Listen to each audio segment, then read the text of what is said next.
mawasiliano ya viongozi ya juu ya Tanzania. Tuko na nyinyi, tunawasikia. Sasa kwa sababu iko watu wanaona kama tunafanya drama ama ni kitu sio ya kweli, leo itabidi kuna mambo vile inawezekana tuyaweke wazi. Huenda kupitia hizi mambo tunaweka wazi, Mwenyezi Mungu peke yake anaweza akaichukua hii kama sababu ya kuilainisha mioyo yao na warudi kwa Mungu na wakubali kusimamia haki na ukweli. Wakati nimekuwa na nimepokelewa hiyo sehemu nimefika, nilikuwa na mtu mmoja ana busara sana na ako na elimu sana. Aliniuliza swala moja. Akanambia, ndugu yangu, Rais ya Tanzania yuko kwa hatari kubwa sana ya kufungwa juu ya mashtaka ambazo mumemfanyia na mambo ambazo zinaendelea. Lakini pia hii jambo itakuwa imeitia doa historia ya nchi yenu ya Tanzania. Kwa sababu kwa Afrika Mashariki, Tanzania tuko na historia nzuri sana juu ya watu ya Tanzania. Wanawake zake ni warembo, wanaume zake ni watanashati na wana nidhamu. Wa Tanzania ni watu wenye nidhamu sana. Wa Tanzania hatuko na skendo chafu kwa manchi za kigeni. Kwa mfano, unapokuweko hapa USA, unapokuwa England, unapokuwa UAE, utasikia raia za Nigeria zinafanya scams, raia za Nigeria zinafanya mawizi, raia hii imeua. Lakini Tanzania alikuwa ni mtu ambaye anaheshimika sana kwa macho za watu za kimataifa. Tunathaminika sana kwa sababu ya historia yetu, kwa sababu ya utu yetu. Lakini bahati mbaya, Chama cha Mapinduzi pamoja na Samia Suluhu Hassan na utawala yake wameamua kwa makusudi kabisa kuiharibu historia yetu, tukue bado kwenye historia ya kiongozi ya Tanzania ambaye kafungwa na kahukumwa kifo kwa sababu ya kuua watu zaidi ya 10,000, kwa sababu ya kuteka raia zake bila ya kuwa na hatia. Ndugu zangu, ninajua kwamba nyote mnakuwa peke zenu mnaitamka hii kauli na mnaitamka kwa hasira sana. Lakini naomba peke yangu kuchukua hii nafasi kuwaonesha ni jinsi gani hii jambo licha ya kuwa tunaitamka, lakini ni jambo ambayo imechafua reputation ya Mtanzania. Pale nchi yote tunaingia, jambo ya kwanza sasa tunakuwa tunaulizwa juu ya mauaji. Kwa nini ya Tanzania mko na maroho mbaya hizo? Kwa nini mumeruhusu hizo mambo kufanyika? Tunaulizwa maswali ambayo kwa kweli tunashindwa kuyajibu. Kwa hiyo naomba kuitangazia bunge hili tukufu kwamba jina letu la Tanzania rasmi limechafuka. Jina ya Tanzania tayari imeingia doa ambayo ngumu sana kuifuta. Na sidhani kama kwa generation yetu hizi mambo ambazo zimefanyika na dunia ikaona tutaweza kuondoa ama kuifuta, labda tu kwa njia moja ambayo tarehe 9 Disemba kwa wingi zetu sana tutoke tuhakikishe kwamba tunabadilisha historia hii, kwamba tulio wengi hatujakubali na hatujafurahishwa na mambo machafu iliyofanywa na wachache juu ya serikali pamoja na chama yake ya CCM. Ninaomba sana tukue pamoja kuirekebisha hii taarifa. Sasa huyu profesa leo aliniuliza swala moja. Akanambia kwamba Rais Samia Suluhu Hassan ako na washauri wasomi sana, na yuko na mawaziri wasomi sana, na yuko na bunge, yuko na wanasheria, yuko na watu muhimu na watu ambayo wako na uzoefu mkubwa juu ya kuendesha dunia. Ilikuwaje akaamua kuchukua maamuzi za kinyama na maamuzi mbaya kabisa ambayo duniani kote pale unaenda sasa headline imekuwa Tanzania? Kwa nini ameshindwa kupata ushauri za watu? Kwa nini ameshindwa kufuata shauri hata ya dini yake na kuamua kufanya mambo hizi? Ndugu zangu, kwa sababu tu nimeona Hii ilikuwa ni swala zuri sana kulijibu. Nimeiona pia nililete kwenu. Kabla sijaongea pointi nyingine, nilijibu kwa njia kama inayofuata. Ikiwa kwa akili yako, Mtanzania yeyote ile, unajiuliza kwa nini Samia amekubali kufanya mambo za kinyama kiasi hii wakati yeye peke zake yuko na watoto? Je, mtoto zake angekubali fanywe hivi? Kwa nini kafika kufanya unyama hii? Naomba sana ndugu yangu nikupe jawabu kama ifuatavyo kupitia vitabu vya dini, vitabu vya dini vitakatifu.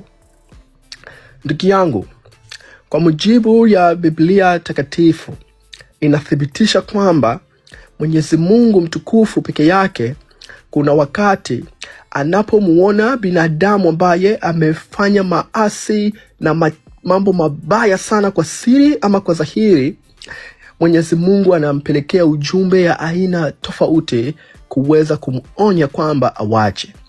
Lakini pale tu Mwenyezi Mungu peke zake anapomuona mja yake ameamua kuwa hataki tena kusikiliza Mungu na kuendeleza mambo machafu, Mungu kuna jambo moja anafanya. Anakuwa anauharibu moyo wa yule mtu. Anamfanya anakuwa mchafu zaidi kwa sababu tu asipate kurudi kwa Mungu ili aweze kumwadhibu. Ndugu yangu, naomba kuthibitisha kwamba Mwenyezi Mungu mtukufu kwa mujibu ya vitabu vya dini tayari peke zake amejiridhisha kwamba Samia Suluhu Hassan, IGP, Inspector ya polisi ya Tanzania Camillus Wengoso Wembura, pamoja na CDF Jacob John Mukunda, pamoja na DGIS, pamoja na watu nyingine ya CCM.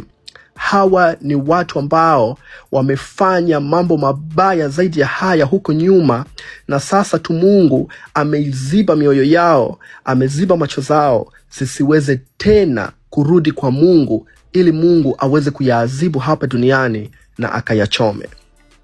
Naomba kuthibitisha kauli hii kwa ndugu zangu ambayo ni Wakristo. Naomba sana ukasome the book of Exodus chapter 9 sura ya 9 verse ya 12. Pale Mwenyezi Mungu mtukufu aliposema kwamba but the Lord hardened the heart of Pharaoh. Kwa sababu Farao alikuwa ni mtu ambaye maasi zake zile kafanya zilipita line, zilivuka ile mstari ya Mungu peke yake kapanga kwamba binadamu hizi ni kosa fanye.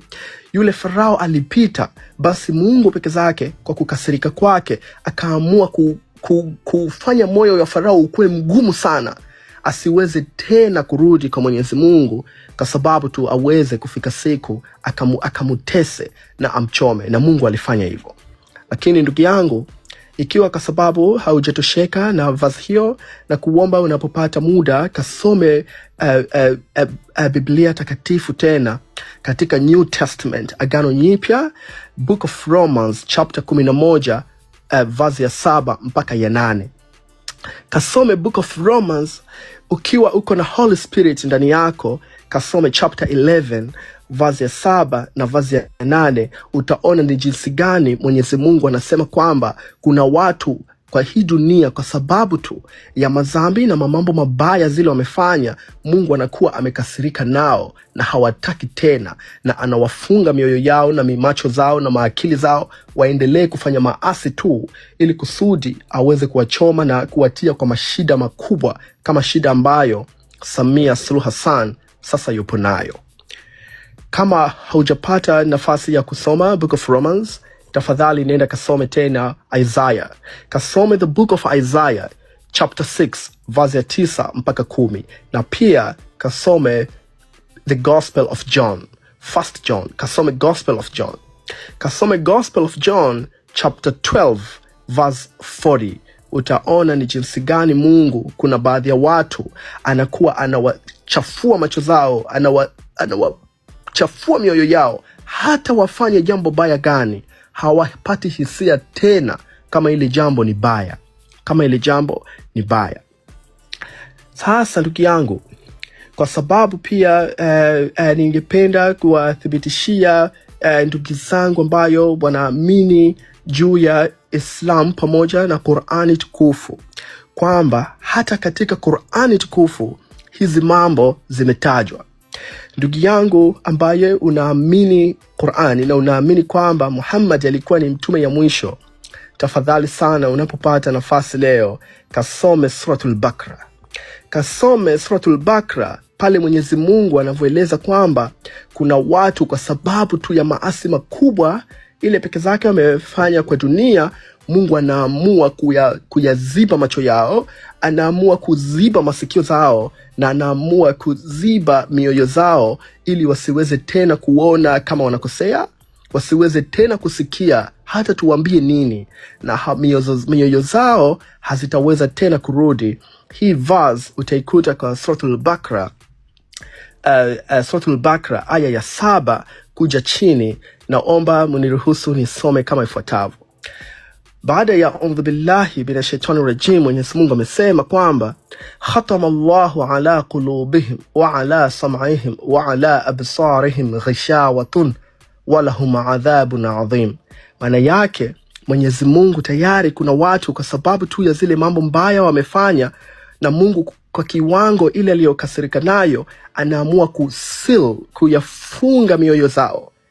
Maana yake moyo yake haihisi tena maumivu, kama Bwana Haji Omar Heri, kama Mama Samia Suluhu Hassan pamoja na wenzake. Ukiendelea tena kuja kwa vazi inofuata hapo, vazi 8 inaendelea tena, utakuta wa minan nasi man yaqulu amanna billahi wa bil yawmil akhir wa ma hum bimu'minin.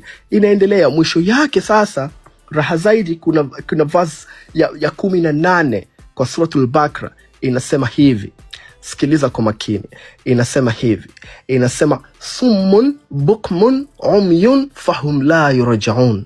Maana yake watu hao wanakuwa wana macho lakini hawaoni, wana masikio lakini hawasikii, wana akili lakini hawafahamu, na hivyo wamefanywa na Mungu wawe hivyo, na katu never hawatokuja kurudi kwenye njia iliyokuwa imenyooka.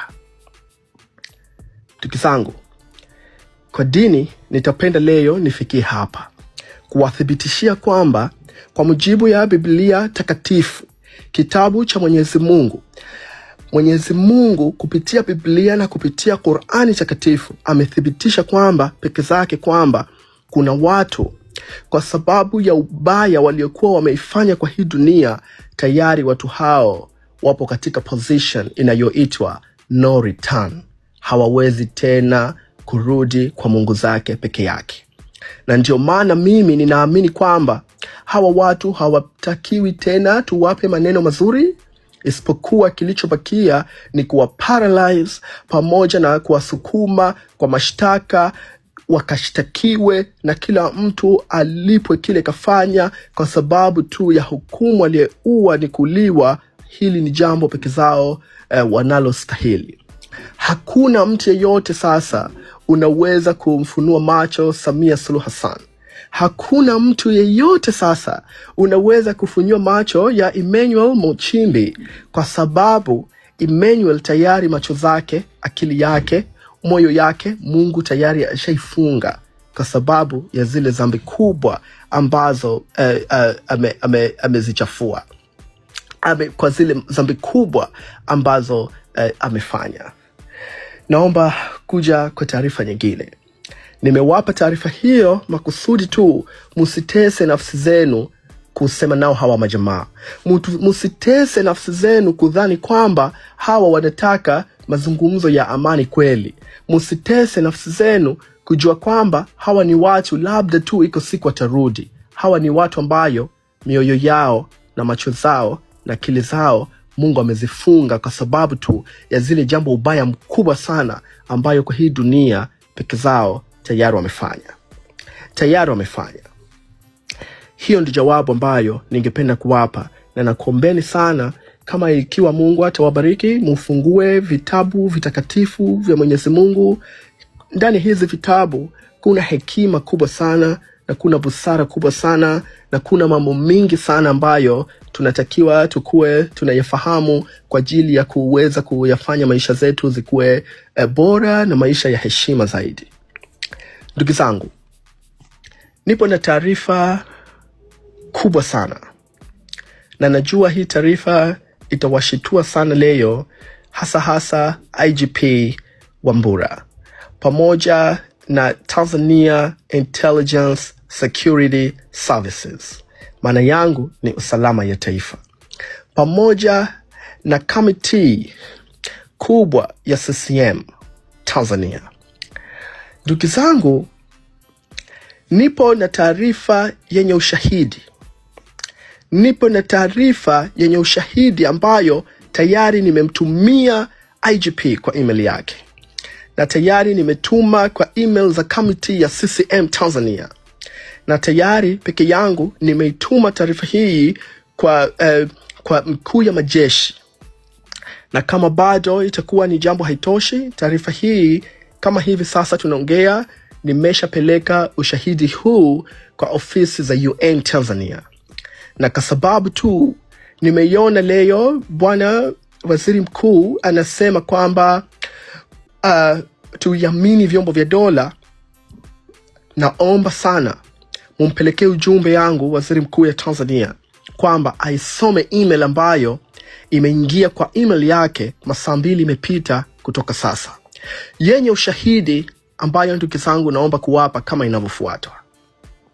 Leo kutoka jana na leo kuna vikao vimefanyika chini ya kitu inaitwa task force. Task force ni muunganiko ya vyombo vya ulinzi vya usalama.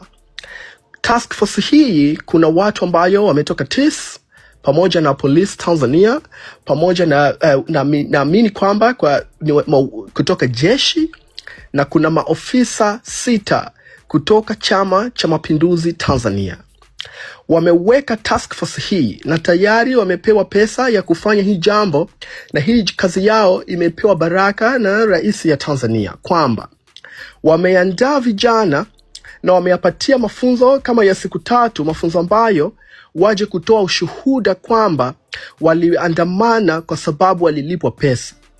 Waliandamana kwa sababu walilipwa pesa, na kwa sababu tu wameahidiwa mapesa mengine wapewe, na watawataja baadhi ya watu ambayo wanawatuhumu kuwapa hizo pesa. Ndugu zangu, vijana ambao mlioahidiwa, naomba kukupeni taarifa ndogo sana, kwa sababu na nyinyi mavijana bado mko na maisha zenu mnataka kufanya baadaye. Wasira maisha zake zimeshakwisha, na familia yake wako na chakula ya kutosha ya kula hata kwa miaka 300 mbele. Wewe kijana ambaye leo umeahidiwa kila mtu kupewa milioni 3 kwa kutoa ushuhuda huu kwamba ati yale maandamano mlilipwa pesa na mkatumwa na watu, mkakutana na mawatu kutoka Kenya, tafadhali wacheni hii jambo mara moja kwa faida yenu, kwa sababu nipo na ushahidi wa kitu yenu. Nilikuwa na watu 2000 Instagram. Sasa bahati mbaya sana wamenishusha. Naomba rudi nyuma kidogo, kwa sababu watu wa Instagram wako active, wamerudi. Sasa hivi tumefika 1000 tena.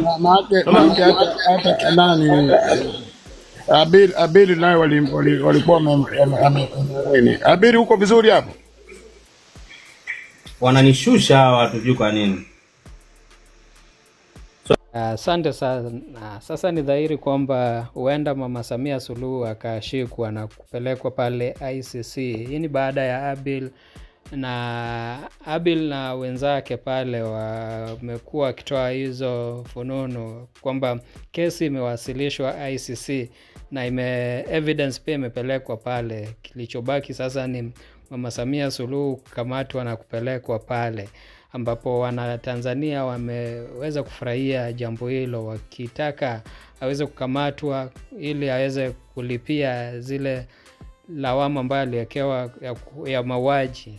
Kama unavyokumbuka, watu kadhaa waliweza kujeruhiwa, wengine wakafariki, na wengine mpaka sasa hivi wajulikani walipo. Mtu kama Polepole mpaka sasa hivi hajulikani alipopelekwa.